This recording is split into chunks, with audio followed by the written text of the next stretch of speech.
Hello and welcome to Capstone. Thank you for joining us today. And today I'm going to be speaking to Lynne Blenko, who is a foster carer with us and has been fostering for a long time, but I'll leave her to tell you all about that. Just before we start, I'm Lucy Webber. I'm the fostering recruitment team lead, fostering advisor team leader. And it's my team that you would call if you are interested in fostering. So I'm going to give you the details now. If you are interested in fostering, there's a number that you can call. It's a free phone number and it's 0800 012 4004. We also have a website. And on a Tuesday afternoon from 12:30 till 4:30, we have an online drop-in session. So just in case you're unable to watch the whole of Lynne's wonderful experiences, then I thought I'd get that in first. So please contact us. There's some people on the other end of the phone that would love to support you, help you, and give you all the information that you need. So, hello, Lynne. Good afternoon. My name's Lynne Blenko, and together with my husband Chris, we're foster carers. And we started fostering 44 years ago. I can't believe it was that long. I must have been a child, Lucy. I must have been very, very young myself. And we've looked after 93 children over that time. Wow. And we currently have the most wonderful 11-year-old that lives with us. And we also have a young person with us who was formerly looked after, and now he's with us under a scheme called Staying Put. So he'll be part of our family forever and ever. Oh, wonderful. So staying put, obviously, when the child reaches the age of 18 and it's not considered that they're in a position to live independently, that's a scheme that means that they can stay with you. Exactly. If it's right for the young person and it's right for the foster family, then they can stay with you until they're 21. Right. Which is great, because back in the day, a long time ago, young people used to have to leave at 16 and then they used to have to leave at 18. But now they can stay till they're 21. Yeah, right. Okay, so Lynne, you've been fostering for a long time. You've told us that, which is absolutely wonderful. Tell us about some of your experiences in fostering. What do you find rewarding? The difference that you can make to a child, we know that the majority of children are removed from birth family because of neglect and abuse. And the difference that you can make over quite a short time is like magic. We've seen some wonderful changes and children's confidence increasing, their self-esteem, they're achieving in all sorts of areas. Yeah. It's wonderful. And I've done all sorts of jobs. I've been in the police, I've taught in prison, I've taught a bit of tap dancing, done a bit of singing. But the thing that brings me the most joy and the most pleasure in the whole world has been a foster carer. Yeah. I can hear that in your voice, Lynne. You can see it's just right for you, isn't it? And it's the difference that you can make to a child and the ripple effects of that. But it's also about the fun that you can have. Oh. We went on a fantastic holiday in the summer. Well, we actually went on 3 holidays in the summer. Wow. The activities that we do with the children. I mean, even last week in all that rainy weather, we put the wellies on and the waterproofs, and out we were splashing, and we came back soaking wet, but we had just such good fun. It was brilliant. Wonderful. So obviously you've had a lot of children, you've been fostering a long time. So what challenges have you had along the way, Lynne?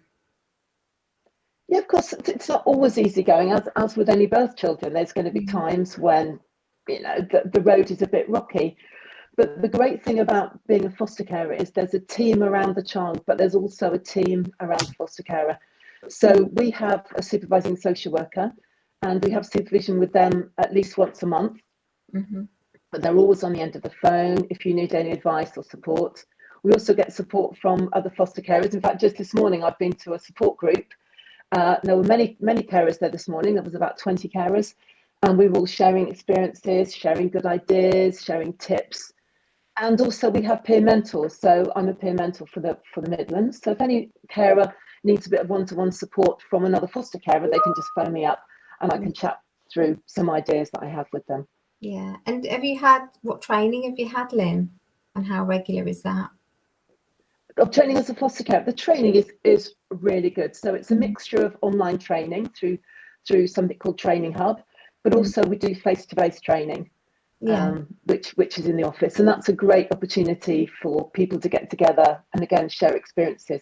If you have a room full of foster carers, there won't be anything that one of us hasn't dealt with some time or other. Yeah, wonderful. So you're very well equipped and very well supported. Yeah, and I just love coming on events like this because I really want to share my passion and my enthusiasm and the difference that you can make. It is like magic when everything works. Yeah. So how do you prepare for a foster child to come into your home, Lynne? Or have you seen the John Lewis advert, Lucy? I have. It's so heartwarming and touching. Wonderful. If anybody hasn't seen it, it was absolutely brilliant. For anybody that hasn't seen it, it's about a foster family and they get a call to say that a young person's coming, but you don't know that in the beginning. And then you see the male and he's got himself a skateboard and he's really struggling. And then he gets himself quite proficient at it. And then, so for Christmas, and it looks maybe it's Christmas Eve, might even be Christmas morning, they open the door and there's a girl there with a skateboard. And he's got a broken arm or something. He says, yeah, I do a bit of skating as well. So it's about that connection that we try and have. We try and find something. It's like a hook into what the child's interest is. And we try and get ourselves involved in that. We try and find out a little bit more about that. So as well as us sharing our hobbies, it's about us finding out what they're good at or what they want to explore that they might not have had the opportunity to do. Yeah. So what preparation have you made? You know, have you got any examples of what you've done with the children that have lived with you? To be honest, sometimes children just arrive, you know, and there's all sorts of different fostering you can do, from emergency, short term, long term. And if it's an emergency, you might just get a call and the child or children have been removed and you might just have them that day. But often it could be that you do get a bit of notice and then, you know, you try and find out the interests of the child, you try and find out what their culture is, what their food likes or dislikes, and you just try and keep things very calm. Now, for me, that's really hard because when they come, I want to be really excited and I want to give them a big hug and I want to make them really welcome, but that can be quite scary. So I have to really work hard on just being really calm and giving them space. So for instance, if it's a teenager, you know, you can show them their room, and if they want to stay in their room, that's okay as well, because that might be where they're most comfortable. And obviously you're going to encourage them, invite them to come and join you, but initially they may want to just spend some time by themselves, and that's okay. So obviously when you have a child living with you, they could be with you for any amount of time. Shop fostering is a temporary arrangement, so short term up to 2 years. Long term could mean that child stays with you until they reach the age of 18. So there are going to be occasions where you've had to say goodbye. How does that make you feel, Lynne? I would say almost always the child has moved on to something better. So it could be that they've gone for adoption, in which case, of course, it's sad for us. Of course, we've loved the children while they've been with us, but actually their future isn't with us. And we can often describe it, my husband described it really well, is that sometimes it's like being involved in a relay race.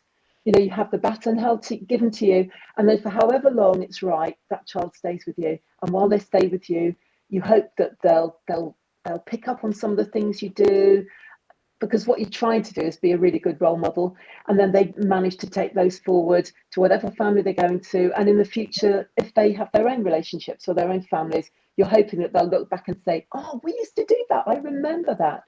Oh, we always used to have pancakes on a Sunday morning. And those little traditions that we have, they might carry forward. Absolutely. Which would be lovely. It's an impact and difference that you'd make to that child's life. Yeah. Brilliant. What support do you get around saying goodbye to those children? Do you keep in touch with them? Is there any contact that you've maintained with? How many children have you had now? 93. Not all for a long period, otherwise that would make me about like 406. but some of those have literally been just overnight. Some of those have been on respite when their foster carers are. Let's say there was a family event where it wouldn't be suitable for the children to go to, let's say a family funeral, then respite carers can step in and look after the children for a short space of time.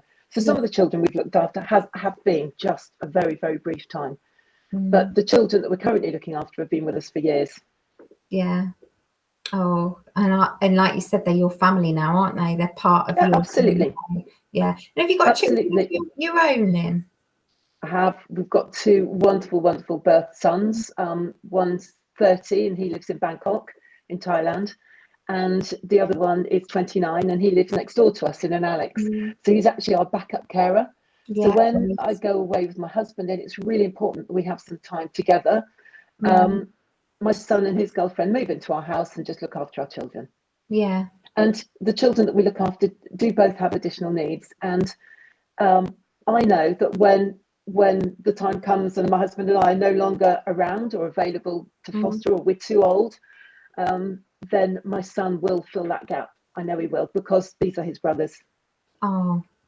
Talking of which, there is no upper age limit. I'm just saying that, and I'm feeling fit and well at the moment. So I am talking about in 40 years' time. I'm not talking like an extra couple of years. In fact, we were just talking to some people from Restless last night, weren't we? Yes. Who is a fantastic resource.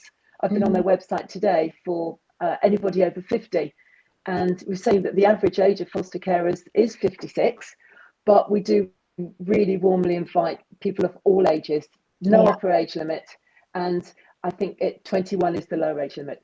It is. You have to be a minimum of 21, but no upper age limit. So, you know, as there is a full fostering assessment which is completed, but if you've got an interest in fostering and you think you've got the qualities, what qualities have you got, Lynn? What makes you a good foster carer? Because you clearly are after doing it for so long.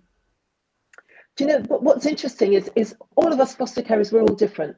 I'm quite loudly enthusiastic, and there's other carers who are like my husband, who's quietly enthusiastic. We don't all have to be the same. We all bring our own personal experiences, our own qualities. But the main ones you need to be warm, you need to be friendly, you need to be enthusiastic, you need to want to make a difference in a child's life. Right. I've got a question.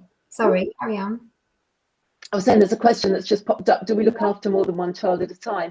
When you go through the approval process, then you get approved for a certain amount of children. So you have to have a spare bedroom for every child. So we have 3 spare bedrooms.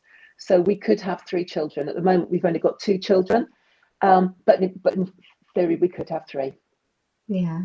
Oh, that's absolutely wonderful, Lynn. It's been so lovely speaking to you. If anyone's got any questions for Lynn, then please drop them in our chat and we'll get the question to her. Thank you all so much for watching, and you are really inspirational, Lynn. Thank you so much for coming online this afternoon and chatting. You're really welcome. And if anybody wants to, pick the phone up and talk to me personally, I'm really happy to do that. Always happy to talk about fostering, always happy to share my experiences. And you can get my phone number through Capstone. Fab. Okay, so this afternoon we've got a Zoom drop-in, so we'll pop the code in the chat, and if you want to chat to anyone face-to-face for any more information, if you've got any questions to ask, no question's a silly question, we are more than happy to answer those for you. But other than that, thank you so much, and we'll be online next week, same time, 12 o'clock. Thank you. Thanks for watching. Bye-bye. Bye-bye.